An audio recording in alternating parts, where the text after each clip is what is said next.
Hey family, this is Minister Sean Lewis back with another weekly snack, and this week's snack comes from 1 Samuel 16, verse 13, and it reads, So Samuel took the horn of oil and anointed David in the presence of his brothers, and from that day on, the Spirit of the Lord came powerfully upon David. Samuel then went to Ramah. I want to talk from the subject, in the presence of enemies.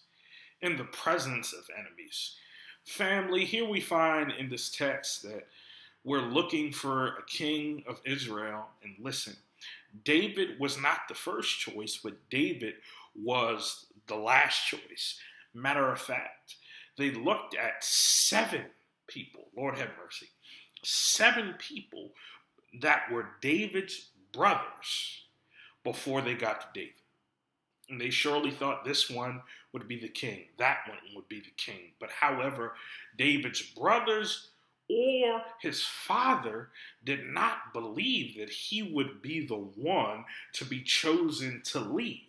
But however, here we find that even though his family, even though his kinfolk didn't think he would be qualified, God thought he was qualified. And I want to start right here and say, it doesn't matter who doesn't think you're qualified. God qualifies you. And when God qualifies you, he'll bless you in the presence of your enemies. Here we find in just one verse, verse 13 states, So Samuel took the horn of oil and anointed him in the presence of his brothers. Lord have mercy.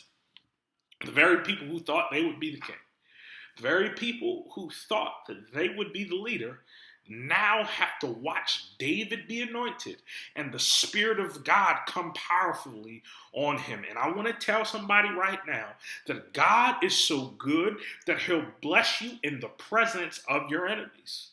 I know the enemies are frustrating. I know some enemies may be family members. I know some enemies may be Judases that have been eating at your table. But I want to remind you that God will bless you in the presence of your enemies. Because the Bible states, Thou prepare a table before me in the presence of my enemies. Don't ask for God to remove them just yet, but ask God to bless you in the midst of them. God bless you.